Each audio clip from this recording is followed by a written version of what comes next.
కానీ విని ఎరుగని వరద బీభత్సానికి చిగురుటాకులా వరికిన కామారెడ్డి జిల్లా ఇప్పుడిప్పుడే కోలుకుంటుంది. ప్రధానంగా పట్టణంలోని హౌసింగ్ బోర్డు జీఆర్ కాలనీ వాసులు ఇప్పుడిప్పుడే కోలుకుంటున్నారు. తమ ఇల్లు వస్తువులు శుభ్రం చేసుకునే పనిలో నిమగ్నమయ్యారు. కామారెడ్డి వాసులు ఫర్నిచర్ బయటకు తీసుకొచ్చి నడి రోడ్డుపై ఆరబెడుతున్నారు. వరద కారణంగా తాము సర్వస్వం కోల్పోయామని, ఇల్లు ఉన్నా వాటిలో వస్తువులు ఏమాత్రం పనికొచ్చే పరిస్థితి లేదని వాపోతున్నారు.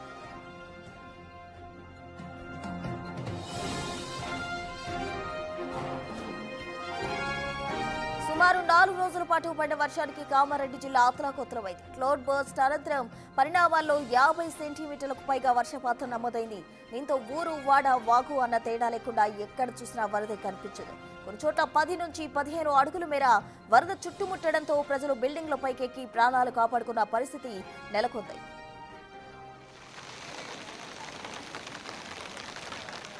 కామారెడ్డిలో తాజా పరిస్థితిని మా ప్రతినిధి విజయ్ అందిస్తారు. గత కొద్ది రోజులుగా కురుస్తున్నటువంటి వర్షాల కారణంగా ఉమ్మడి నిజామాబాద్ జిల్లా, మెదక్ జిల్లా, ముఖ్యంగా కామారెడ్డి పరిస్థితి అయితే పూర్తిగా కకావికలం అయిపోయిందనే చెప్పాలి.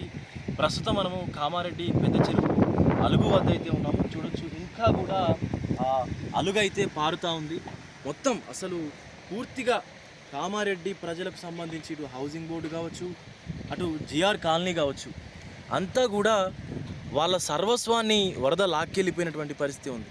సో ఇప్పటికే కొంత వర్షం తగ్గుముఖం పట్టడంతో పూర్తిగా సహాయక చర్యలు అయితే కొనసాగుతూ ఉన్నాయి. అటు మనం బ్రిడ్జ్ మీద కావచ్చు, ఆ రోడ్ ఏదైతే ఉందో రోడ్డుకు సంబంధించి మొత్తం కూడా సహాయక చర్యలు చేస్తూ ఉన్నారు. రోడ్డును కూడా పునరుద్ధరించేటువంటి పని అయితే చేస్తూ ఉన్నారు. ఆ వరద కారణంగా దెబ్బతిన్నటువంటి డివైడర్ ఏదైతే ఉందో దాన్ని పూర్తిగా కూడా తొలగించి కొత్తది ఏర్పాటు చేసేటువంటి పని అయితే చేస్తూ ఉన్నారు. అత్యంత దారుణమైనటువంటి పరిస్థితి అనే చెప్పాలి కామారెడ్డి ప్రజలది. ఒక్కసారి విజువల్స్లో మీకు చూపించే ప్రయత్నం అయితే చేస్తాను. ఒక్కసారి అక్కడ చూడొచ్చు, ఒక 2 వీలర్ కనిపిస్తూ ఉంది మనకు.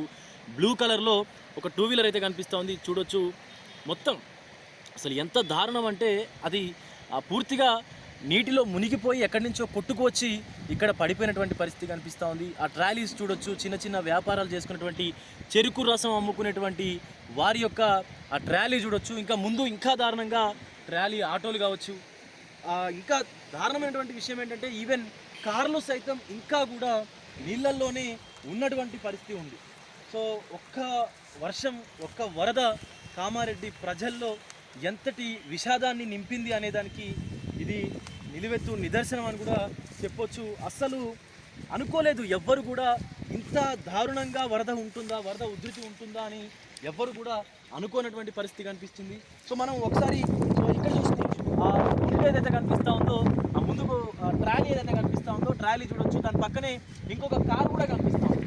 సో అది ఇంకా కూడా నీళ్ళల్లోనే ఉన్నట్టుగా కూడా మనకు విజువల్స్లో మనం చూడొచ్చు. ఇంకా కూడా అది నీళ్ళల్లోనే ఉంది. అంటే అంత దారుణమైనటువంటి, అంత ఉధృతమైనటువంటి వరద అసలు ఎప్పుడు కూడా కామారెడ్డి ప్రజలు ఇక్కడ చూడలేదంటూ కూడా చెప్పుకొస్తున్నటువంటి పరిస్థితి కనిపిస్తూ ఉంది. మొత్తం నిజామాబాదు జిల్లాలో అయితే పూర్తిగా 40,000 ఎకరాల వరకు కూడా పంట నష్టం జరిగినట్టుగా అధికారులు అంచనా వేస్తూ ఉన్నారు. మరొక పక్క ఇటు కామారెడ్డి జిల్లాలో సుమారుగా 35,000 ఎకరాల పంట నష్టం జరిగినట్టుగా అయితే అధికారులు అంచనా వేస్తూ ఉన్నారు. మనం మరొక పక్క కూడా ఈ కార్లు చూడొచ్చు, ఇంకా కూడా ఆ కార్లను అయితే అక్కడే ఉండిపోయినటువంటి పరిస్థితి అయితే ఉంది.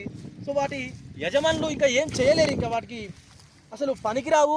కనీసం రిపేర్ చేయించుకుందామన్నా కూడా అవి పనికొచ్చేటువంటి అవకాశం అయితే కనిపించట్లేదు.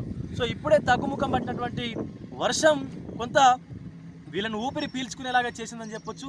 సో దీనికి సంబంధించి ఇప్పటికీ అటు ఆ రైల్వే ట్రాక్ను కూడా పునరుద్ధరించినటువంటి సందర్భం అయితే ఉంది. సో మొత్తం ఇటు రోడ్లు కావచ్చు, రైల్వే ట్రాక్లు కావచ్చు, ప్రతిదీ కూడా మొత్తం అంతా కూడా పునరుద్ధరించి వాటిని మొత్తం మళ్ళీ ప్రజల అవసరాల మేరకు అయితే తీసుకొచ్చేటువంటి కార్యక్రమం అయితే జరుగుతున్నటువంటి పరిస్థితి కనిపిస్తూ ఉంది. కెమెరా పర్సన్ సురేష్తో విజయ్, బిగ్ టీవీ, కామారెడ్డి నుండి.